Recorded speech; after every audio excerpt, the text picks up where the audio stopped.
When the M1 Garand was first brought to the US military and adopted as the service rifle, it revolutionized the battlefield, being a semi-automatic 30-06, and the 30-06 was the US service rifle caliber at the time. General Patton referred to the M1 Garand as the greatest battle implement ever devised. And now what we're seeing is, of course, this rifle is highly collected, rightfully so. Just a fantastic rifle. And production continued, heavy production throughout World War II, but it was around the Korean War that most of the M1 Garands were being made in the New England area, somewhere around there, by Springfield mostly.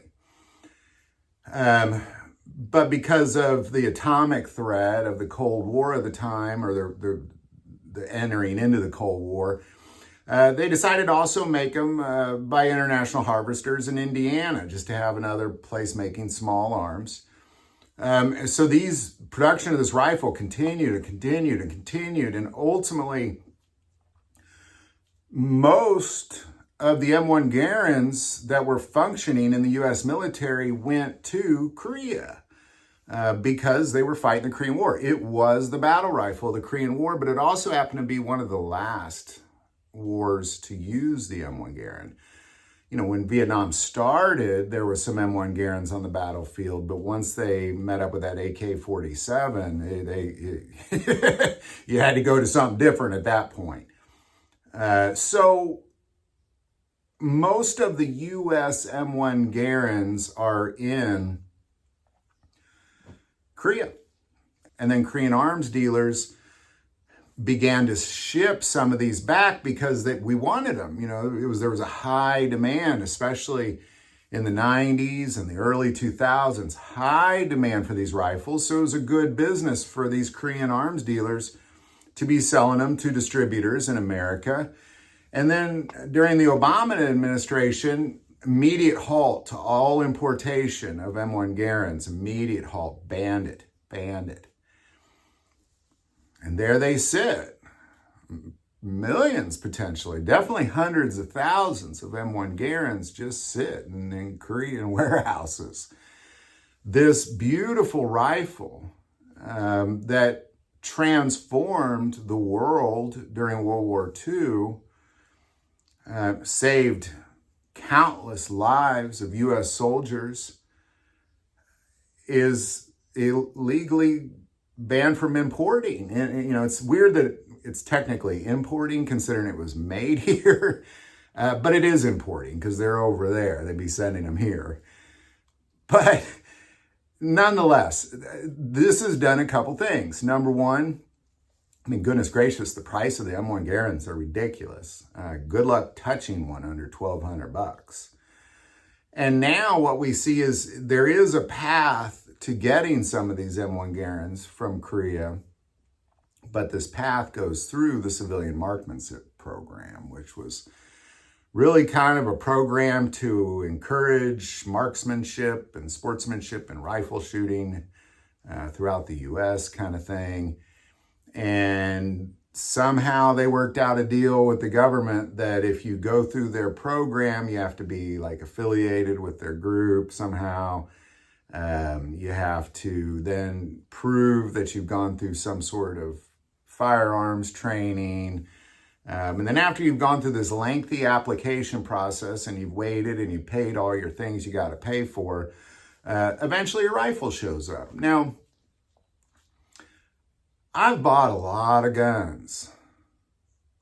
I never even heard of such a thing. Like, this is weird. Like, I don't even want to say it's nonsense. It's just weird. Like, nonsense would be, you know, just people who know what they're doing causing nonsense. This is just weird. I mean, do you know of another gun in the world that you have to buy this way? I mean, no, me neither. You know, just let that sink in for a second. You know, I can go out and I can buy as many ARs as I want. I can buy as many AKs as I want, which clearly will, you can't battle against an AK or an AR with an M1 Garand. It just isn't realistic. But yet I can go out and buy as many of those as I want. Most of the AKs being imported, from other countries. Many countries we don't necessarily get along with. So this is very, very strange thing. It was almost like there was just some sort of stamp on this gun that the government put. It said, here's the only way you can import this gun.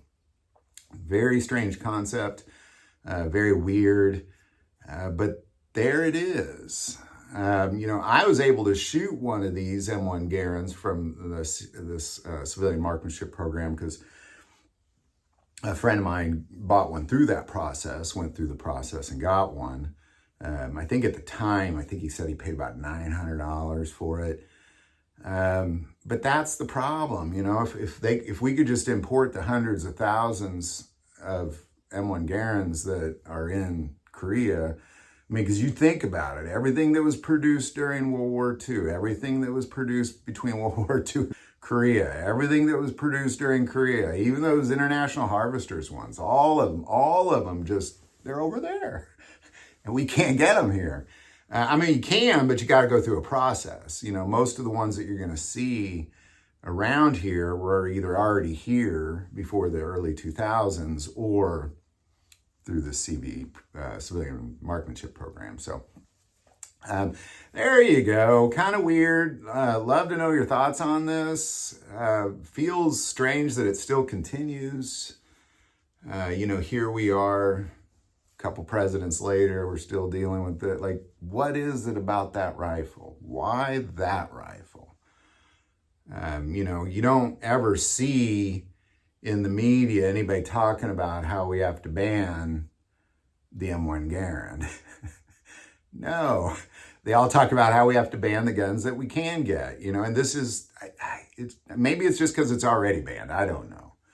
But I can promise you, if I pull out my wooden stock M1 Garand, people are going to think that I just have some sort of little hunting rifle there. If I pull out my scary black gun, oh no, but yet I can buy as many of those as I want. This is, which I'm happy for, but this M1 Garand, this does not make sense. It's weird. Any thoughts or insight, definitely put it below. Do want to take a moment and say most people watch this channel, not subscribers. Click that subscribe button. It greatly increases the algorithm and our ability to get these messages out. That link is also below. But the most important part of this channel is we take prayer requests. So please don't ever hesitate to send that in. Thank you for watching this episode of God, Family, and Guns. And as always, love God, love your family, and love guns.